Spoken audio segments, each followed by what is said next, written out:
Hello, this is Bern, and if you'd like to end your fear and anxiety around dating, stick around because I'll be sharing with you how to do that on our episode today.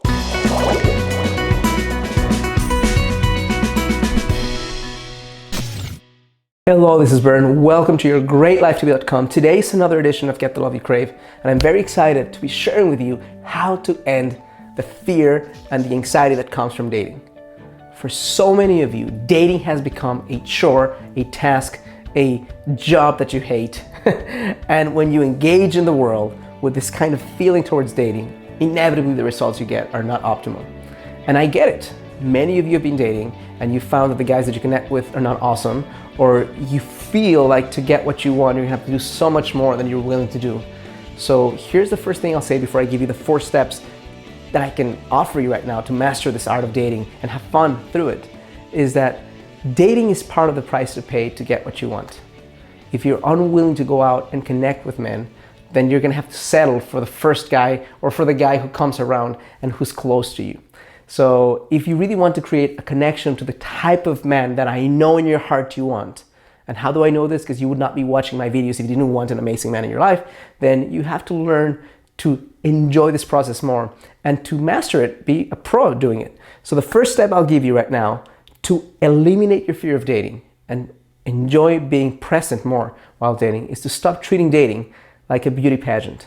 What do I mean by that? So many women feel unnecessary anxiety because in their hearts, when they go out on dates, they feel like this is a process where someone will actually judge them and say, yes, I like you, or no, I don't like you. Yes, you're great, or not, you're great. You're cool, or you're not that cool. So if you go out fearing that people are not gonna find you cool, attractive, amazing, interesting, fun, then I can understand how you can feel anxiety. I'm gonna ask you on step number 1 to fully reverse this role. When you go out, your primary concern is not whether you are liked by someone, but whether you like the person you're with. It's not if the person finds you interesting, if you find the guy that you're dating interesting. It's not if the guy wants to see you again, if you would like to see the guy again. So reverse this in your mind. Stop being a beauty contestant where there's 10 judges giving you a score, and step into being the kind of woman who, when you go on dates, you're doing it to see if you like to connect to the guy. As amazing as the guy might seem on paper,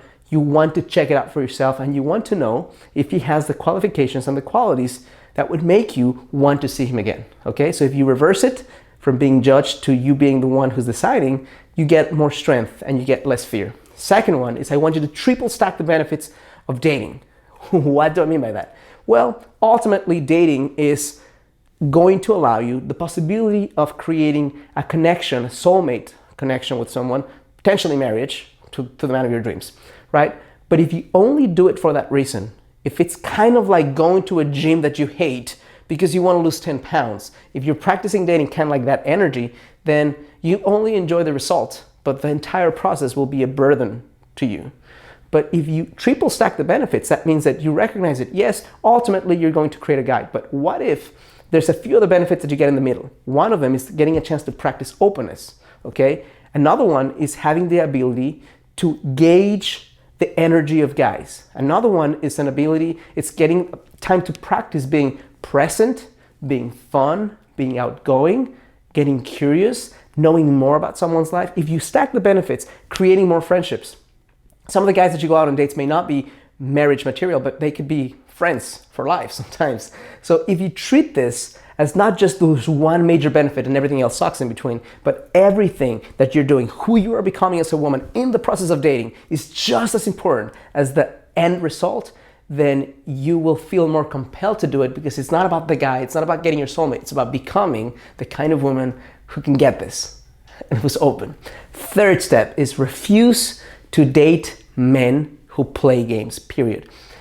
A lot of the anxiety you feel when you're dating is when you're dating guys who are unclear on what they want or who play games. They play this game of seduction where they make you feel a certain way or they help you to feel a certain way. And when they have you on the edge, they pull back and they disappear. They do it again many times and it's tiresome and creates anxiety. So if you notice that a guy has a pattern of showing up strongly and then disappearing, tell him to go F off.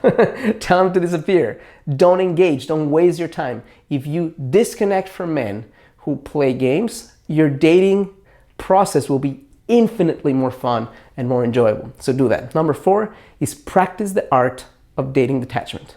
What do I mean by that? Okay, the art of dating detachment means that, as I've been talking about in probably hundreds of videos by now, and I still mention it every time because I think it's important, is when you practice getting into the kind of life that you want, that's full of passions and excitement, and when you connect to men through dates, don't attach magical, mythical qualities to a man that you don't yet know. If you don't attach that man is the most amazing man I've met in my life, no, he's exciting and he's interesting. For him to be the most exciting and amazing man you've met in your life, you need time and you need presence and you need to know that the guy is really vetted, right? So if you practice that art of attachment, that means that when you go on dates, you enjoy it and then you let go. You say, if it's meant to happen, it will happen, but I don't have to force anything into it. I don't have to text the guy to remind him that I exist. My job is to show up with strength, show up with vulnerability, and continue creating connections. Now, if you continue creating connections, you're going to feel a lot more detached about one specific guy than if you're not creating more connections and you like the guy and you're not creating fulfillment in your life, and that feels like you're attached to the man. So practice the art of attachment and recognize that through this process, as I said in number 2, you're becoming a woman who is more alive, more fun, more open, more vulnerable, and knows herself better, and is gauging the energy of guys to a point where she can see someone in the street and feel energetically if that guy is a better fit or less of a fit based on the practice she has. I think if you think this is powerful, insightful, or useful in any way, I'm going to ask you to do 3 things. Number 1, click like on this video. Number 2, subscribe to my channel. And number 3, on the link right now on your screen or in the description of this video, you're going to see a link where you can subscribe to a 3-part blueprint. It's a webinar that I'm hosting where I'll be sharing with you how to find your soulmate in 90 days or less. Super powerful stuff, and it's absolutely free.